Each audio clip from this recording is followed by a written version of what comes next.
ዩኒቱ ሩል ኦፍ ላው የህግ የበላይነትን ነው የምናየው። ኮንስቲቱሽን አስ ኤ ሶርስ ኦፍ ሩል ኦፍ ላው ህገ መንግስቱ የህግ የበላይነት ምንጭ ሲሆን ኢን ፕሪቪየስ ዩኒት ዩ ሃቭ ለርንድ አባውት ቢልዲንግ ኤ ዴሞክራቲክ ሲስተም ያው የዴሞክራሲ ሲስተም ግንባታን ተምራችኋል ባለፈው ዩኒት 1 ላይ ኦል ስቴትስ ሃቭ ኤ ኮንስቲቱሽን ሁሉም ስቴቶች ወይንም ሁሉም ግዛቶች ምን አላቸው ህገ መንግስት አላቸው። most constitutions whether they are written or unwritten are basic documents of that country or state አብዛኞቹ ህገ መንግስቶች የተጻፉ ሊሆን ይችላሉ ያልተጻፈ ኮንስቲቱሽን በወረቀት ላይ የሰፈረ ዶክመንት ሊሆነ ወይንም ዝም ብሎ በወረቀት ላይ የሌለ በአዋጅ ብቻ የሚተዳደሩ ሊሆን ይችላልና ሁሉም ህገ መንግስቶች ምንድናቸው ወሳኝ ናቸው የዛ ሀገር ወሳኝ ጽሁፎች ናቸው ወሳኝ ሐሳቦች ናቸው እነዚህ ህገ መንግስቱና therefore a constitution is a fundamental law of a country ስለዚህ የሀገሪቷ መሰረታዊ ህግ ነው ማለት ነው የአንድ ሀገር መሰረታዊ ህግ ነው ህገ መንግስቱ ምን ለማድረግ which establishes the relationship between the state and the society አንደኛ ግዛቱ ወይንም ያ ሀገር ከማህበረሰቡ ጋር ያለውን ግንኙነት የሚናገር ነው ወይንም የሚያሳይ ነው provides basic organs of government and administration ምን ኦርጋኖች አሉ ምን ስራ የሚሰሩ ተቋማት ወይንም ክፍሎች አሉ አስተዳደር አለ የሚለውን አወቃቀሩን የሚያሳይ ነው በውስጡ ያሉትን በሀገሪቷ ውስጥ provides for the structure composition powers and principal functions of these organs እነዚህ ኦርጋኖች አሁን አሉ የተባሉት አካላት ምን ስራ ይሰራሉ አወቃቀራቸው እንዴት ነው ውስጣቸው ላይ ምን ያህል ሰው አለ ማን ነው ስራውን የሚሰራው ስልጣናቸው የት ድረስ ነው የሚለውን ነው የሚያሳየውና constitution ሌላው defines the interrelationship of these organs with each other and regulates their relationship with the people or citizens እነዚህ አካላት ደግሞ እርስ በርሳቸው ያላቸው ግንኙነት ምን ይመስላል እና እነዚህ አካላት ከህዝብ ጋር ከዜጋ ጋር ከዜጎች ጋር ያላቸው ግንኙነት ምን ይመስላል የሚለውን ያሳያል ህገ መንግስቱ for example the FDRE constitution in article 1 establishes the state የፌዴራል ዲሞክራሲያዊ ሪፐብሊክ ኦፍ ኢትዮጵያ ኮንስቲቱሽን አንቀጽ 1 ላይ ይሄንን ያወራል ስለ nomenclature of the state ስለ አሰያየም ስለ ሀገሪቷ አሰያየም ያወራል ማለት ነው አንቀጽ 1 የኢትዮጵያ መንግስት ስያሜ ይህ ህገ መንግስት ፌዴራላዊና ዲሞክራሲያዊ የመንግስት አወቃቀር ይደነግጋል ፌዴራላዊና ዲሞክራሲያዊ የመንግስት አወቃቀርን የሚያሳየውና በዚህ መሰረት የኢትዮጵያ መንግስት የኢትዮጵያ ፌዴራላዊ ዲሞክራሲያዊ ሪፐብሊክ በሚል ስም ይጠራል የኢትዮጵያ መንግስት ስሙ ምንድነው የኢትዮጵያ ፌዴራላዊ ዲሞክራሲያዊ ሪፐብሊክ እና ስያሜው አንቀጽ 1 ላይ አለ ማለት ነው The constitution also establishes the basic organs of the government መሰረታዊ አካላት የመንግስት ወይንም የገቨርንመንቱን መሰረታዊ አካላትም ያሳያል The three basic organs of the government are የመንግስት ሶስቱ ዋና አካላት የሚባሉት the legislature or the parliament which makes law legislature የሚባለው ነው ህግ አውጪ ክፍሉ ወይንም ፓርላማው ነው legislature የሚባለው ህግ አውጪው ነው the executive which implements and executes law executive የሚባለው አካል ደግሞ ህግን አስፈጻሚ ነው ወይንም ህግ አስፈጻሚ ኢምፕሊመንት የሚያደርግ ኤግዚኪዩት የሚያደርግ the judiciary የሚባለው ደግሞ which interprets the laws and administers justice ስሙ እንደሚነግረን ዳኝነት አካል ነው ህግ መተርጎም ነው ስራው ህግ ይተረጉማል ፍትህ እንዲሰፍን ያደርጋል እና ሶስቱ ዋና አካላት የመንግስት አካላት እንደዚህ ናቸው For example, in the FDRE Constitution, Article 50 clearly defines the structure and organs of the government as follows. አወቃቀሩን ህገ መንግስቱ አወቃቀሩን እና ስትራክቸር ኦርጋኖችን ያሉትን አካላት በግልጽ ያስቀምጣል። አንቀጽ 50 ላይ አርቲክል 15 በምናይበት ጊዜ የኢትዮጵያ ፌዴራላዊ ዴሞክራሲያዊ ሪፐብሊክ ህገ መንግስት ስትራክቸር ኦፍ ዘ ኦርጋንስ ኦፍ ስቴት ምን ይመስላል አወቃቀሩ? ዘ ፌዴራል ዴሞክራቲክ ሪፐብሊክ ኦፍ ኢትዮጵያ ኮምፕራይዝስ ዘ ፌዴራል ገቨርንመንት ኤንድ ዘ ስቴት መንበርስ ይላል ንዑስ አንቀጽ 1። አንቀጽ 50 ስልጣንና ስለ ስልጣን አካላት አወቃቀር ነው የሚሆነው። የኢትዮጵያ ፌዴራላዊ ዴሞክራሲያዊ ሪፐብሊክ በፌዴራል መንግስትና በክልሎች የተዋቀረ ነው። እንግዲህ የፌዴራል መንግስት አለ፣ የክልሎች መንግስት አለ፣ በእነሱ የተዋቀረ ነው። ዘ ፌዴራል ገቨርንመንት ኤንድ ዘ ስቴትስ ሻል ሃቭ ሌጂስሌቲቭ ኤግዚኪዩቲቭ ኤንድ ጁዲሻል ፓወርስ። የፌዴራሉ መንግስትና ክልሎች የህግ አውጪነት፣ የህግ አስፈጻሚነትና የዳኝነት ስልጣን አላቸው። እነዚህ ስልጣን እንዳላቸው አወቃቀሩን በዚህ አይነት መልክ ያስቀምጣል የኢትዮጵያ ፌዴራላዊ ዴሞክራሲያዊ ሪፐብሊክ ህገ መንግስት። እዚህ ስዕል ላይ የምታዩት ኢምፐረር ኃይለ ሥላሴ ዘፈረስት አድሬሲንግ ፓርላመንት፣ ንጉስ ኃይለ ሥላሴ የመጀመሪያው ንጉስ ኃይለ ሥላሴ ፓርላማ እንዴት እንደሚመሩ ወይንም ፓርላማው እንዴት እንደሆነ እዚህ ጋር አሉ ንጉሱ።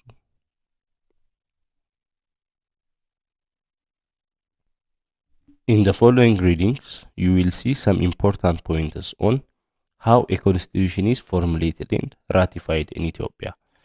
ከዚህ ቀጥሎ የምናየው ህገ መንግስቱ በኢትዮጵያ እንዴት ነው ፎርሙሌት የሆነው የተመሰረተው እንዲሁም የጸደቀው ራቲፋይድ የሆነው። The 1931 constitution የ1931 ህገ መንግስት ስናይ it was the first written constitution formulated and ratified by Emperor ኃይለ ሥላሴ በንጉስ ኃይለ ሥላሴ የፎርሙሌት የሆነ የተዘጋጀ እንዲሁም ራቲፋይድ የሆነ የጸደቀ የመጀመሪያው ህገ መንግስት ነው በኢትዮጵያ። This constitution provided the three organs of the government ሶስቱን የመንግስት አካላት የያዘ ነው ይሄ ህገ መንግስት። It created a bicameral or two house parliament ባለ ሁለት ቤት ፓርላማ ነው የፈጠረው። ያ ማለት አፐር ሃውስ እና ላወር ሃውስ የሚባል ባይካሜራል የሆነ የፓርላማ አይነት ነው ይሄኛው። የላይኛው ቤት የታችኛው ቤት እንደሚባለው።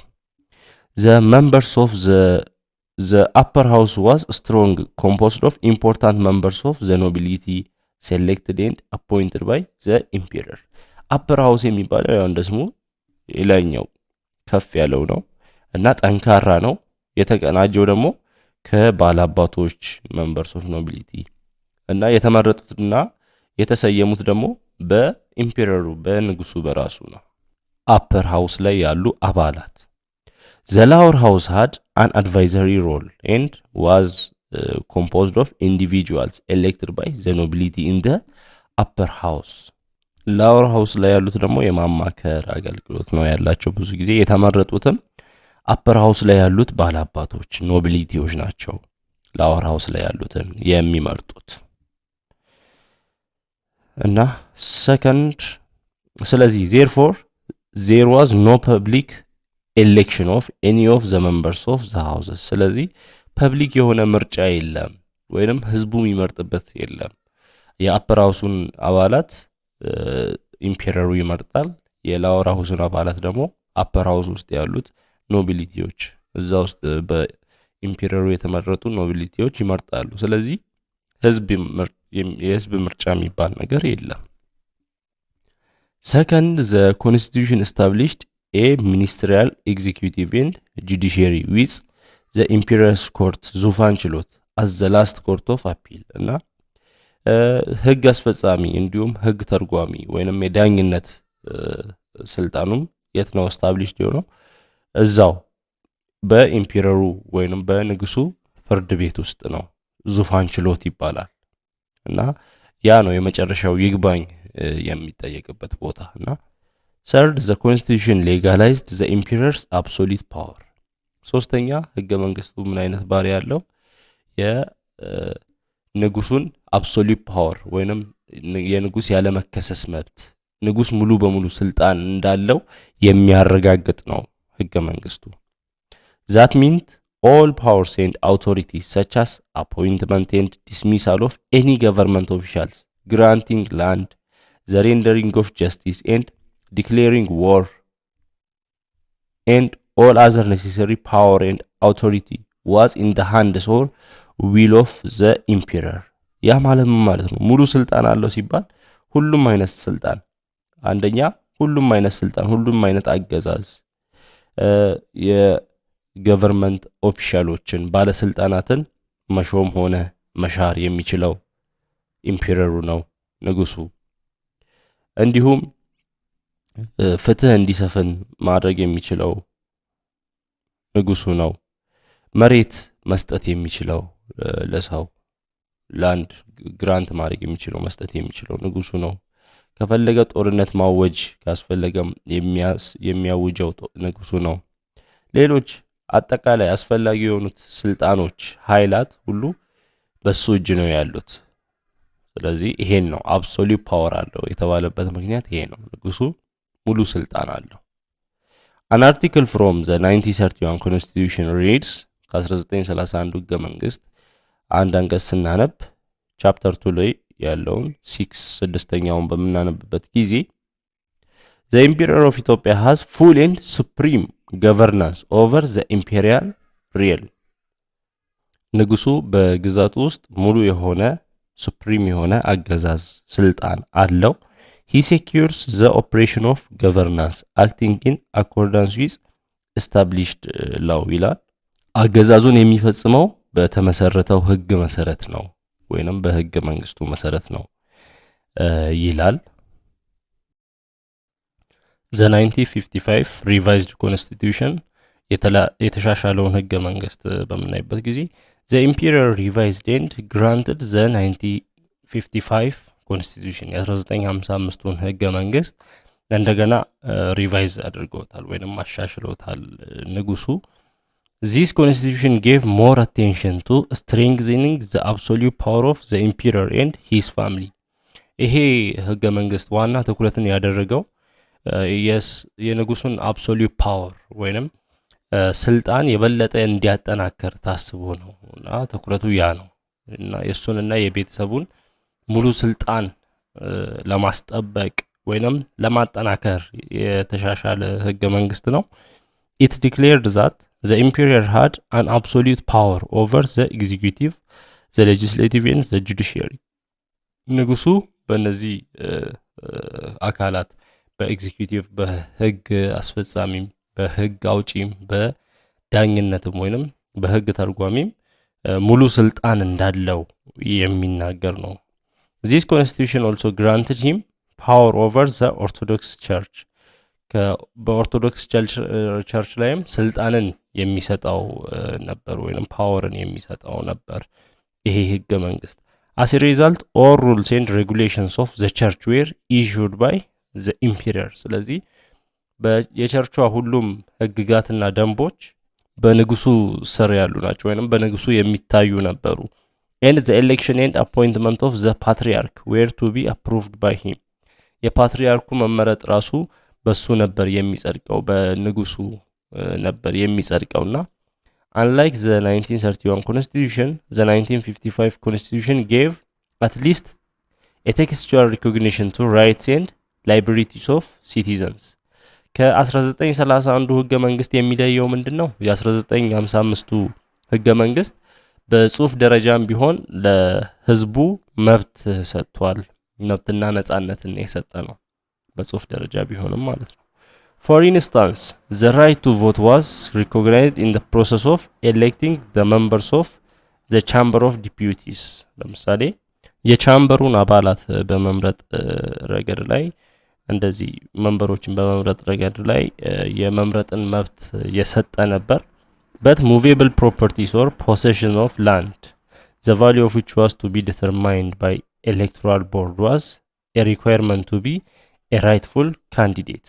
ነገር ግን እዛ ቻምበር ውስጥ ለመግባት ለመወዳደር ራሱ ሪኳየርመንት ያስፈልግ ነበር። እሱም ትክክለኛ ካንዲዴት ወይንም እጩ ለመሆን ለመወዳደር እቃ ንብረት ሊኖር ይገባል ወይንም መሬት ሊኖር ይገባል የሚል ቅድመ ሁኔታ ነበር።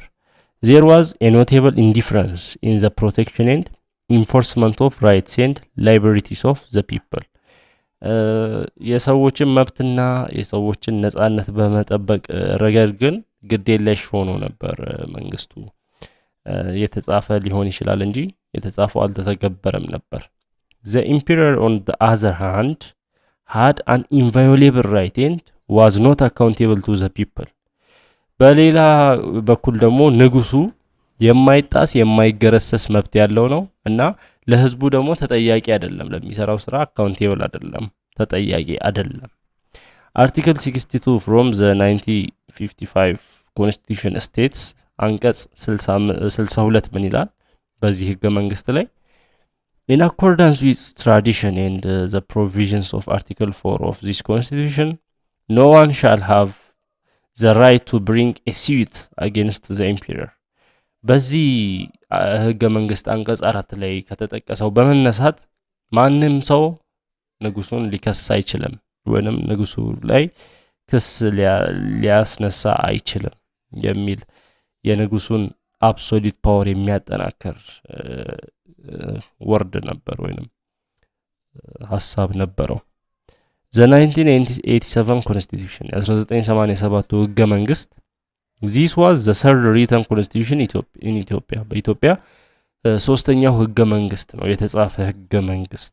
In 1974 after the fall of the imperial regime by the popular struggle, Derg, the military junta, took the people's victory, assumed power and established a temporary government called the Provisional Military Administrative Council PMAC እና ከዚህ ከንጉሳዊ አገዛዝ በኋላ ደርግ ወይንም ይሄ ወታደራዊ ጁንታ ማለት ያለውን አገዛዝ ላይ አምጾ ስልጣን ለመያዝ ጥረት የሚያደርግ ማለት ነው ጁንታ ማለትና ይሄ የወታደራዊ ቡድን ደርግን አሸንፎ ስልጣን ለመያዝ በቃ። ከዛ ለጊዜው ትራንዚሽናል ወይንም ቴምፖራሪ ገቨርንመንት ጊዜያዊ መንግስት Provisional Military Administrative Council የሚባል ተፈጠረ። At this time the country was without a constitution and was ruled arbitrarily by proclamations. በዚህ በጊዜያዊ አገዛዝ ጊዜ ሀገሪቷ ህገ መንግስት አልነበራትም እና የምትመራው በአዋጅ ነበር፣ በፕሮክላሜሽን ነበር። After some time the Derg came up with the 1987 Constitution. ከጥቂት ጊዜ በኋላ ደርግ በ1987 ህገ መንግስት ይዞ መጣ።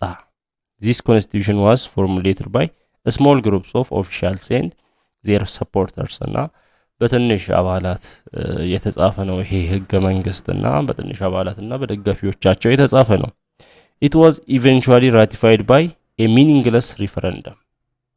ትርጉም አልባ በሆነ የህዝበ ውሳኔ ወይንም ህዝበ ውሳኔ በሌለበት ህዝቡ ባልወሰነበት የተጻፈ የጸደቀ ህገ መንግስት ያሰኘዋል። The 1987 Derg Constitution emphasized socialism and territorial integrity as a policy of the country. እንደ ሀገሪቱ ፖሊሲ የወሰደው ምንድነው ይሄ ህገ መንግስት የሶሻሊዝምን ሐሳብ እንዲሁም የድንበር አንድነትን ያነሳ ወይንም ትኩረት የሰጠ ነበር። The constitution with its 119 articles explicitly and implicitly affirmed socialist values. በ119ኙም አንቀጾች ላይ ስለ ሶሻሊስት ቫልዩ ወይንም የሶሻሊዝምን ሐሳብ የሚያራምድ ነበር ህገ መንግስቱ። The preamble started by making the working people of Ethiopia owners of the constitution. የኢትዮጵያን ሰራተኞች ኦነር የኮንስቲቱሽን ወይንም የህገ መንግስቱ ባለቤት በማድረግ የጀመረ ነበር። ለሰራተኞች ትኩረት የሰጠ ነበር። It established a unitary state with administrative and autonomous regions. አንድ የሆነ አገዛዝ ወይንም ዩኒቴሪ የሆነ አገዛዝ የስልጣን ክፍፍል የሌለበት ማለት ነውና autonomous regions ያሉበት ወይንም ራስ ገዝ የሆኑ ግዛቶች ያሉበት አገዛዝ ነበር የተከተለው። ዩኒተሪ የሆነ ስልጣን ሴንተር ላይ ነው ያለው። ህግ ምናምን የሚወርደው ከሴንተር ነው እና ራስ ገዝ የሆኑ ክልሎች ያሉበት፣ ክልሎቹ ደግሞ በድንበር ወይንም በጂኦግራፊካሊ የሆነበት ጊዜ ነበርና the ultimate power was said to be reside in the working people exercised through their assemblies called ሸንጎ እና ፓወር የት ነው ያለው? ወርኪንግ ፒፕል ሰራተኛው ህዝብ ላይ ነው ማለት ነው። ወይንም ስልጣን ያለው በሰራተኛው እጅ ላይ ነው የሚለውና ኤክሰርሳይዝ የሚደረገው ደግሞ በሸንጎ ነው፣ ሸንጎ የሚባል። The constitution also provided for a council of state headed by the president as the executive organ እንደ ኤግዚኪዩቲቭ እንደ ህግ አስፈጻሚ አካል ደግሞ ያለው ምንድነው? የግዛቶች ካውንስል አለ ወይንም የግዛቶች የክልሎች ምክር ቤት አለ። ይሄ ደግሞ የሚመራው በፕሬዝዳንቱ ነው። The powers of leadership over the only political party, the Shango, the Council of States and the armed forces were to be vested in the president. የፓርቲው ስልጣን ያው አንድ ፓርቲ ኦንሊ ፖለቲካል ሲስተም ነው፣ ዋን ፓርቲ ሲስተም ነው ያለው። የፓርቲው ሊደርሺፕ መሪው ስልጣን ያለው በፕሬዝዳንቱ እጅ ነው። የሸንጎ የካውንስል ኦፍ ስቴት የምክር ቤቱ የግዛቶች ምክር ቤት እንዲሁም የአርምድ ፎርስ የወታደሩ ወይንም የጦሩ ሁሉም ኃላፊነት ያለው በፕሬዝዳንቱ እጅ ነው። The concentration of power in the hands of one person weakened the principle of separation of power. ስልጣን በአንድ ሰው እጅ መኖር የስልጣን ክፍፍል እንዳይኖር ያደርጋል። የስልጣን ክፍፍል የሚለውን ሐሳብ ያዳክማል። Thus the president became a virtual dictator. ስለዚህ ፕሬዝዳንቱ ዲክታተር አምባገነን እንዲሆን ያደርገዋል። Articles from 1987 Constitution ከ1987 ህገ መንግስት አንቀጾችን በምናይበት ጊዜ አርቲክል 3 ላይ ምን ይላል? In the People's Democratic Republic of Ethiopia, power belongs to the working people. ፓወር ያለው በማን ነው? በሰራተኛው እጅ ነው ወይንም በሰራተኛው ህዝብ ላይ ነው ስልጣን ያለው በዚህ በዲሞክራሲያዊ ሪፐብሊክ ኦፍ ኢትዮጵያ ባለው ማለት ነው። Article 6 ላይ ደግሞ the Workers Party of Ethiopia which is guided by Marxism Leninism is a vanguard party dedicated to serve the working people and protect their interests. ይሄ የሰራተኞች ፓርቲ ነው ወይም ወርኪንግ ፓርቲ የኢትዮጵያ ወርኪንግ የሰራተኞች ፓርቲ በማርክሲዝም ሌኒኒዝም ሐሳብ የሚመራው ምንድነው?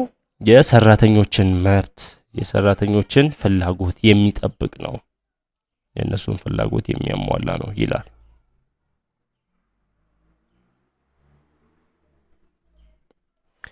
The 1995 Constitution የ1995 Constitution ህገ መንግስት after the fall of the Derg in 1991 the resistance groups fighting against the Derg came together and formed a transitional government and formulated a transitional charter.